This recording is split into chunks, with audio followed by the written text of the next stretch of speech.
नमस्कार। भारत की ज़मीन का इस्तेमाल लगातार इज़राइल के प्रोपेगेंडा वॉर में हो रहा है। ऐसी चीज़ें बार बार सामने आ रही हैं। हमने देखा है कि किस तरह से अमेरिका किसी का सगा नहीं है, उन अरब देशों का भी सगा नहीं हुआ जिन्होंने उसको अपने सैनिक अड्डे बनाने की अनुमति दी थी। ईरान की मार पड़ रही थी तो अमेरिका दूर खड़ा होकर सिर्फ इज़राइल की हिफाजत कर रहा था। इज़राइल भी पूरी दुनिया में किसी के लिए लड़ने मारने नहीं जाता है और हमारे ऊपर ये लगातार आरोप लगते रहे हैं। इस प्रोपेगेंडा वार के आरोप को छोड़ दें, मैं कुछ नज़ीरें आई हैं, बहुत खतरनाक टाइप के, रोचक टाइप के केस आए जिनको सुन के आप चौंक जाएंगे कि ये हो रहा है भारत में। तो लगातार जो है ये गलत जानकारियां और हमारे ऊपर एक आरोप अभी हाल में लगाई था, आपको पता होगा कि कैसे भारत पैसिव तरीके से इजराइल को सपोर्ट कर रहा है। गाजा में जो कत्लेआम हो रहा है उसके लिए रसद पहुंचा के, हथियार पहुंचा के, या हथियार बनाने में इस्तेमाल होने वाला सामान पहुंचा के। तो गाजा कत्लेआम में हाथ मेरे और आपके भी रंगे हुए हैं, ये निष्कर्ष उस खबर का निकलता है। आज हम उस खबर की बात नहीं करेंगे क्योंकि वो खबर काफ़ी चर्चा की जा चुकी है, आपकी जानकारी में भी है। आज हम बात करेंगे एक नए मामले की, जिस नए मामले में सीधे सीधे भारत के एक हैबिचुअल इन्वॉल्वमेंट की बात सामने आती है। जब हम भारत के इन्वॉल्वमेंट की बात करते हैं तो इसका मतलब डोवाल साहब का इन्वॉल्वमेंट नहीं होता, मोदी जी का नहीं होता, भारत सरकार का नहीं होता। भारत की ज़मीन से जो भी होगा वो यही होगा। अगर भारत की ज़मीन से रिलायंस कंपनी तेल एक्सपोर्ट कर रही है तो उस पर सैंक्शन भारत में लगाने की बात अमेरिका क्यों करता है? क्योंकि भारत की एक कंपनी कर रही है, भारत सरकार थोड़ी कर रही है। भारत सरकार का काम है ऐसी चीज़ों को रोकना जो अंतर्राष्ट्रीय तौर पे किसी देश वगैरह के लिए इस्तेमाल हो रही हो या किसी देश के हाथों में खेली जा रही हो, और ये रोकने की जिम्मेदारी निभाने में सरकार हमारी असफल रही है। मैं हूं गिरिजेश वशिष्ठ, आप देख रहे हैं नॉकिंग न्यूज़ का यूट्यूब चैनल।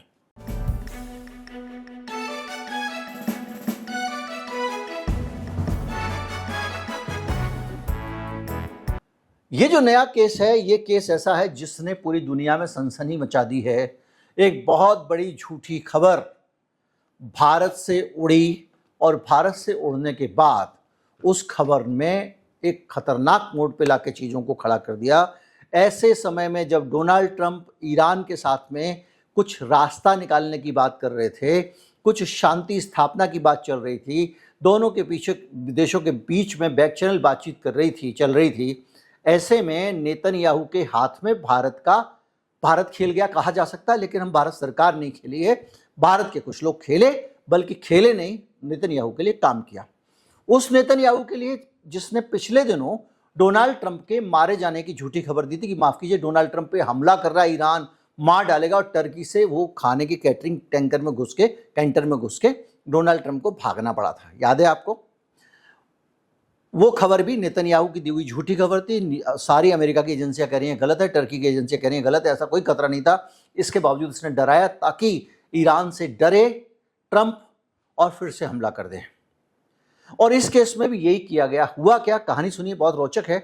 इंडिया का एक अकाउंट है, एक्स अकाउंट, इसने क्या किया, 5 अगस्त की सुबह अहमद वाहिदी जो IRGC का कमांडर है उसके नाम से उसकी एक खबर प्रकाशित की कि अहमद वाहिदी ने कहा है कि भारत में माफ कीजिए कि ईरान जो है उसने परमाणु बम बना लिया है और अब ईरान उससे पीछे नहीं हटेगा। एक बार हम परमाणु बम बना चुके, झुकेगा नहीं।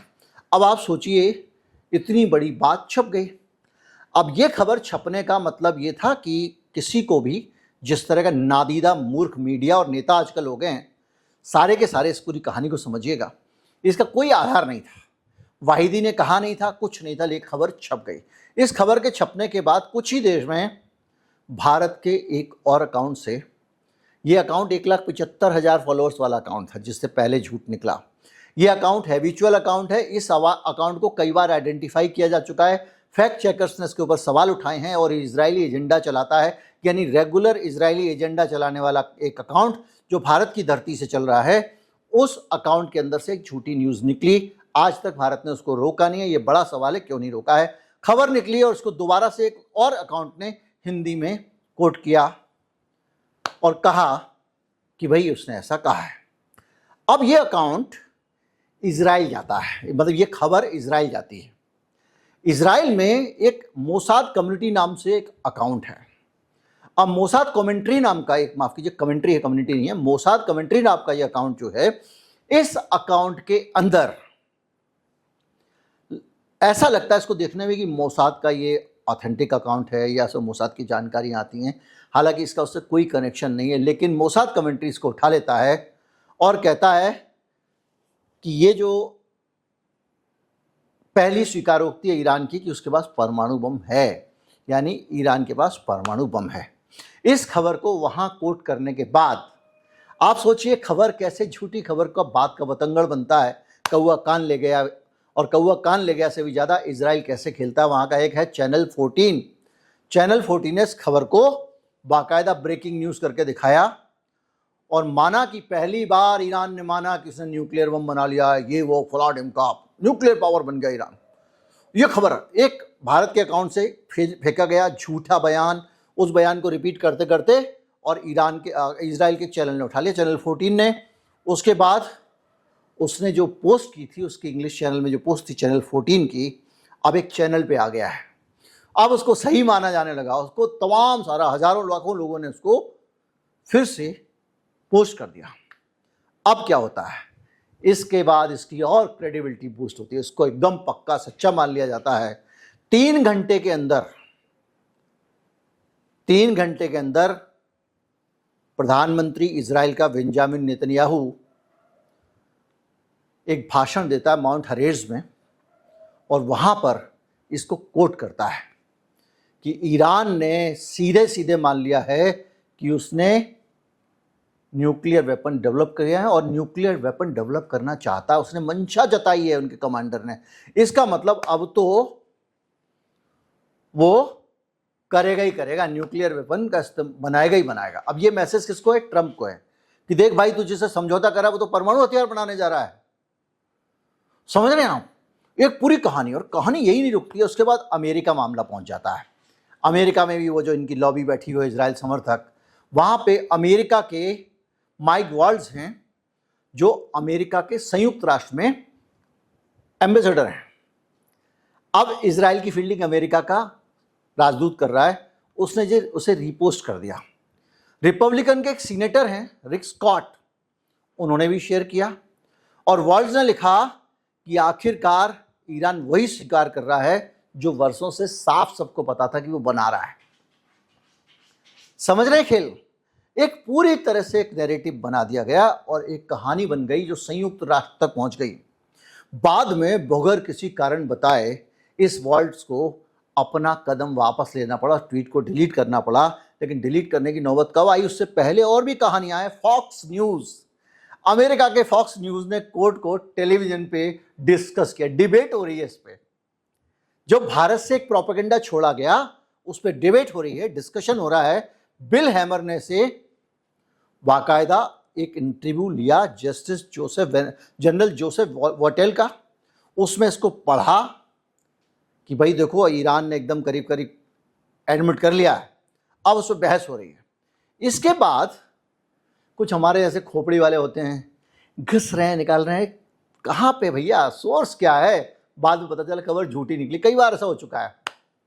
अब रिसर्चर और जर्नलिस्ट ने कोर्ट का कोई सोर्स ढूंढा कि भाई कहाँ से आई। भाई हम भी है, कोई खबर है तो ईरान के सोर्स से जाके कंफर्म करते हैं, हम ऐसे किसी की नहीं मानते।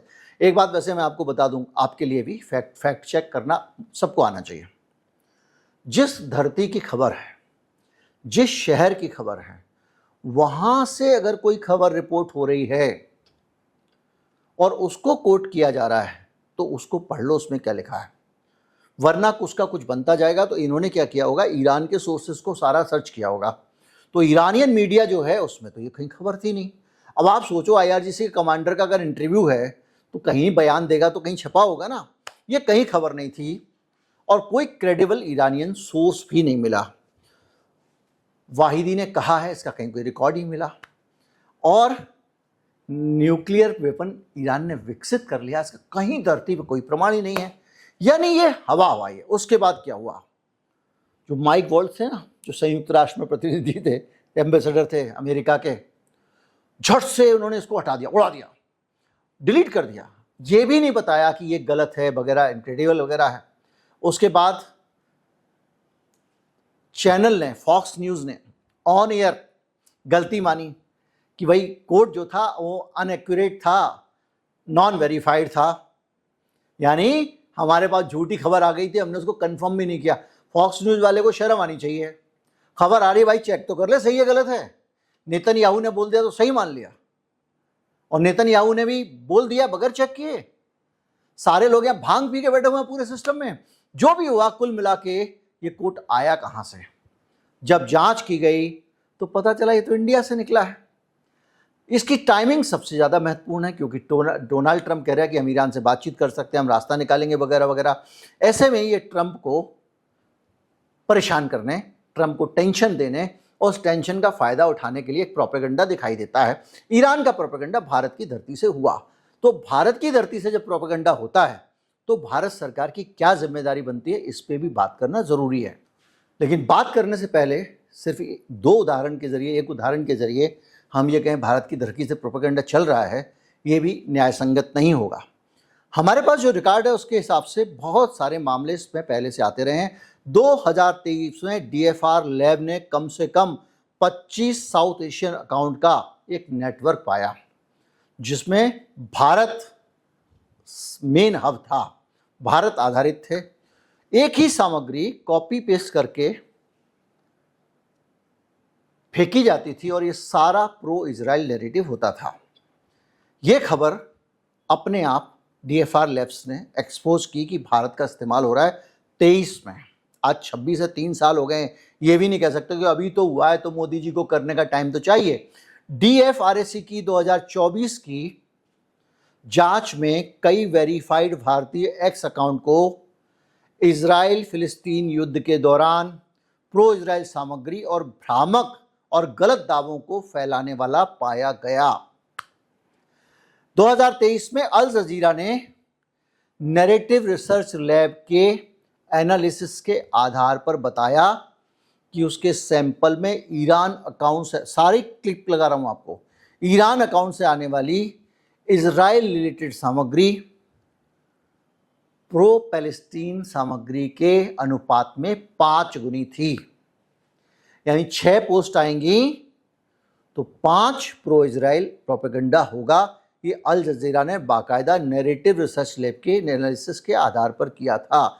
इससे भी पुराना मामला 2021 का है। फर्स्ट ड्राफ्ट में एक ऐसे कोऑर्डिनेटेड ट्विटर नेटवर्क का अध्ययन किया जिसमें इंडिया में मुस्लिम विरोधी, एंटी मुस्लिम और प्रो इजराइल मैसेजिंग को बड़े पैमाने पर एम्प्लीफाई किया गया था, बड़ा चढ़ाकर दिखाया गया था। 2026 में एक एकेडमिक स्टडी में भी इंडिया में व्हाट्सएप पर इजराइल हमास कॉन्फ्लिक्ट के दौरान ऑर्केस्ट्रेटेड मिस इन्फॉर्मेशन और pro Israel Indian government narrative के प्रसारण को करने की बात कही गई थी। इसमें आपको याद होगा जिस दिन हमला हुआ था उस दिन भारत में व्हाट्सएप पे और फेसबुक पे तेजी से तस्वीरें ऐसी आई थी जिसमें कि कुछ लड़कियों को उठा उठा के पीट रहे हैं और गाड़ियों में भर भर के ले जा रहे हैं।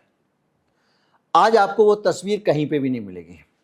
वो फर्स्ट इंप्रेशन प्रोपेगेंडा ऐसा था हमास के हमले का, जिसके कारण भारत जैसे देशों और दुनिया भर के देशों में लोगों के दिमाग में हमास को लेकर एक क्रूर और दुर्दांत संगठन की इमेज बनी। और ये सामग्री सारी की सारी इस प्रोपेगेंडा नेटवर्क का नतीजा थी। भारत को सीधे सीधे अगर देखा जाए तो शक के दायरे में रखा जा रहा है। अगर इन सारी चीज़ों को देखें तो एक स्वाभाविकता हमारे ऊपर एक सवाल उठता है कि हमारी सरकार इसको रोक क्यों नहीं रही है, क्यों भारत इसका हिस्सा बन रहा है, क्यों भारत अघोषित तौर पे इजराइल की लड़ाई में उसका साथी बन रहा है।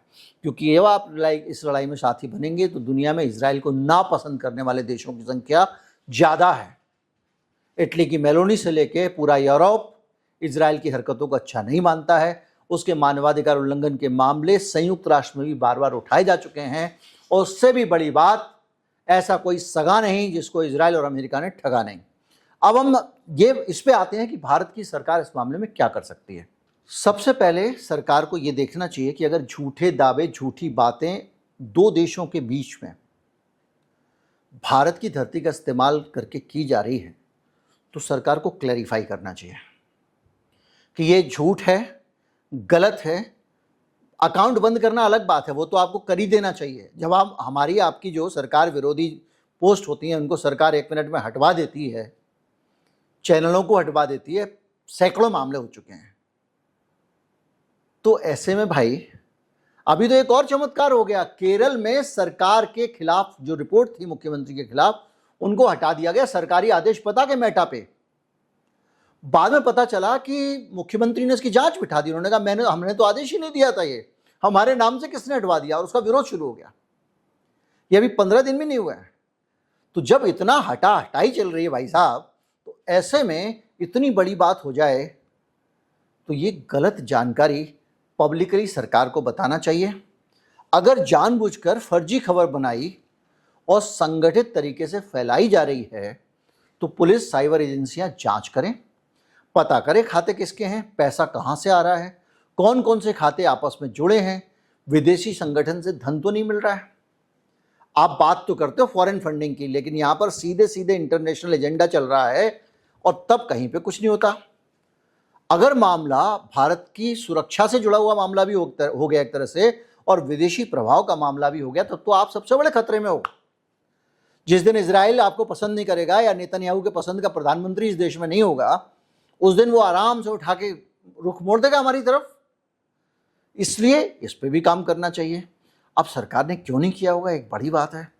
हो सकता है सरकार को लगा अरे ठीक है, चलता रहता है, झूठ तो न्यू नॉर्मल है, झूठी झूठ बोलते हैं हम, तो चढ़ा देते हैं। कब लड़के को राष्ट्रीय ध्वज पर अटक गया था, पोल पे चढ़ा था, पता चला अधिवेशन उस साल में हुआ ही नहीं था जिसका कहना है। भाई साहब आता रहता है। मनमोहन, आप सोचिए, वो तृणमूल कांग्रेस का एक नेता है, डिप्टी स्पीकर भी रहा, उसने सुसाइड कर लिया अपने पार्टी के दफ्तर में।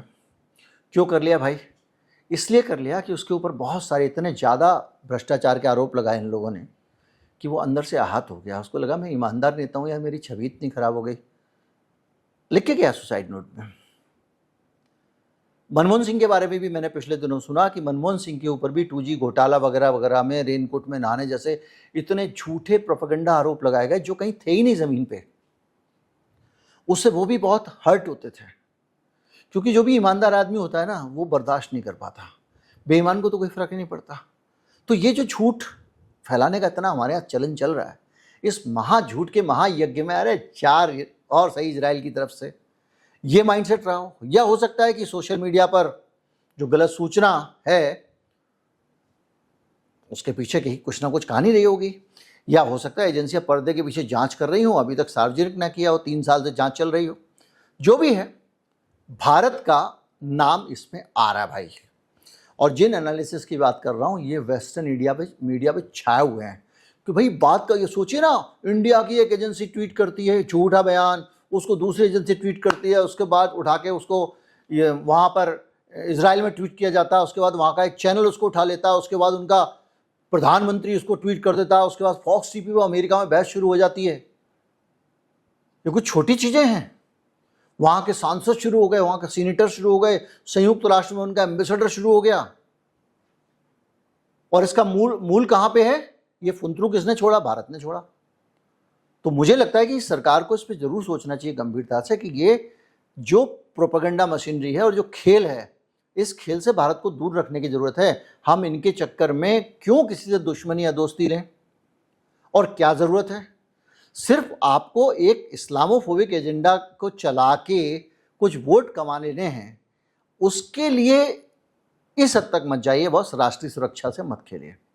उम्मीद करता हूँ वीडियो आपको अच्छा लगा होगा। अच्छा लगा हो, जानकारी आपको काम की लगी हो, नई लगी हो, तो दोस्तों को भी मिलनी चाहिए, शेयर कर डालिए। नमस्कार, जय हिंद।